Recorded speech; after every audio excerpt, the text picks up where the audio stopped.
And we are now entering the bores section of the episode. The bores that don't make it to Spotify, they don't get into any complete songs, and they're just for us, just between me and you. A nice little live concert. I'm gonna drop the heat. I'm gonna drop the lukewarm tap water. That's what we're doing.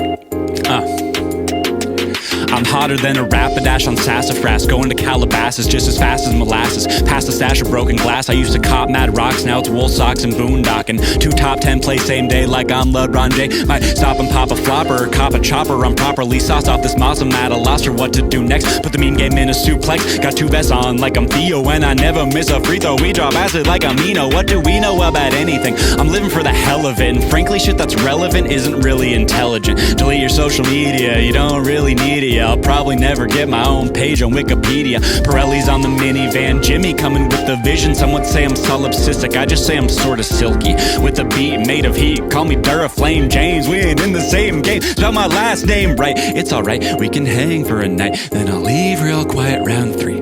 And if you wanna see this goose get looser than a noose, then you're gonna need a 10 stripper 3. Hey, I can mind my business at the Plate of Fitness and go take a look at a couple girls' rear ends. It's completely legal and I do it discreetly. She'll never see me, it's for less than a second, but again perfectly legal even if it was longer than that. Anyways, now back to the track. I'm like an asthma attack, I'm really annoying like a bird. What's the word for the 3rd of the July? All day pregame, maybe we can get high and shoot our guns at the sky without any reasons why. Just flying by the seat of our pants. Sometimes my hands start fidgeting and I scan. So like Hamilton, let's dance. Raise a glass to our past, present, and future. I put it together just like a suture. Got the bronze like Scooter. Box 'em and grab all the loot like I'm Booga. What's it to ya? I'm a walking, living legend. Just don't tell anybody that I did 9/11. So fresh off a bird attack, and I just wanted to say I have learned a lot about bird attacks in the past about a month that I've been doing this, because I've had 3 close encounters with birds.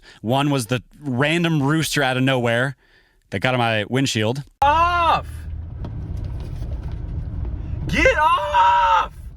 Get off my fucking car! There was another one, I'm not really sure if I got it on video. I'll try to find it. And then just now, I was just walking around after I got done recording some other stuff, and this is the 3rd time that's happened, where I'm just walking around, and I knew the birds were there, but I wasn't really paying attention. I was like, oh, they're just circling kind of far. They're not going to bother me. And then I was maybe 20 yards from my car, and I just feel like something's about to attack me. I don't know how to explain it. It was like this sense of, oh, shit. And then I start walking back to my car, kind of like half jogging, because it felt really weird. I started staring in that direction, like I thought maybe there was a person or something. And then I heard this branch crack, and it was loud. And then I started jogging, and I turned around. There's 2 birds within like 50 yards of me, coming sort of at me, but then they swooped away. So yeah, there is something. If you find yourself in the forest and you're about to get attacked by a bird, trust your intuition, because I've been right the 3 times that it's happened, that there is a bird close to me that does not like me at all. Shit, man. Ladies and gentlemen, welcome back to the James Nielssen Show. I'm a little sketched out because I've learned when you're camping on public land, you can just hear explosions or gunshots a lot of the time. And then bugs will just roll up on you like this and kind of linger for a while. So I'll make it quick. I just wanted to let you guys know about the girl who faked having COVID to get out of a date with me. And I get it. I'm not everyone's cup of tea. And that's just kind of how dating goes. And I don't take it personally.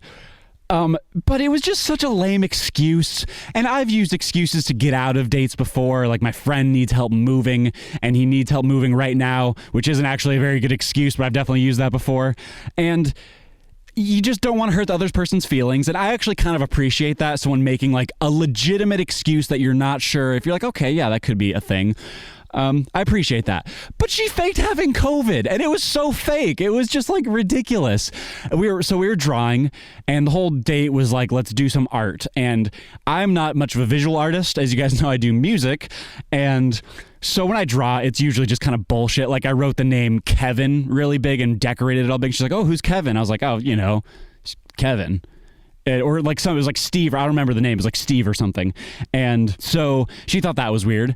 She also thought it was weird when I said that I wanted to get COVID. Like early on in the day, I was joking, obviously. Who would want to get it? I think that's kind of a universal truth that most people don't want to get a sickness that could kill you. So I was like, oh yeah, no, I'm a COVID-holic. Like I don't want to be that guy who never got COVID. And so I was joking like that. She was like, why would you want to get COVID? I was like, I'm joking. Like, anyways, but so there was kind of a mismatch already pretty early on, but then she does the thing where she's like, oh sorry, I gotta call my friend, and then goes to another room to talk to her friend, which is a little weird. Why can't you just talk to them on the phone right now in front of me? Like what's so secretive? But it's classic. It's a classic move. I respect it. But then comes out and says, oh, my friend says she has COVID and I need to go get tested right now before they close. And then I texted her after, and I was like, fine, great. I'll go home. I don't care. I'm honestly not really having that much fun anyway because you think I'm weird and that's not that fun. So I leave and I text her like, well, if that was a way to get out of the date, like that was a good job, because that's what I thought it was. That's what it felt like. And she's like, no, it's fine. Like I definitely owe you dinner sometime. And then I think I texted her a couple more times, then she never responded. So like, I mean, date's going fine. We're planning on hanging out most of the day. Like an hour and a half in, she says she has to leave and get COVID tested. And then yeah, like, I mean, I don't know. Maybe that was honest and she just did, but like, it seems very much like a move I would do to someone, and it's kind of karma. And I'll be singing, it'll be alright, it'll be okay. At least I'm good today, cause I got something they'll never take away. My giant motherfucking deck. No money, no job, no home, and drug problems. But my right swipes turn to one nights with a slight smirk. I can make it light work. No money, no job, no home, and drug problems. Cause I wanna see her in my t-shirt. She got me weak and my knees hurt. She's perfect. No money, no job, no home, and drug problems. Guess I gotta switch it up. If I wanna be enough, I can never get enough. No money, no job, no home, and drug problems. I wanna right my wrongs, but it's funny, them same wrongs help me write this song. No money, no job, no home, and drug problems. No money, no job, no home, and drug problems.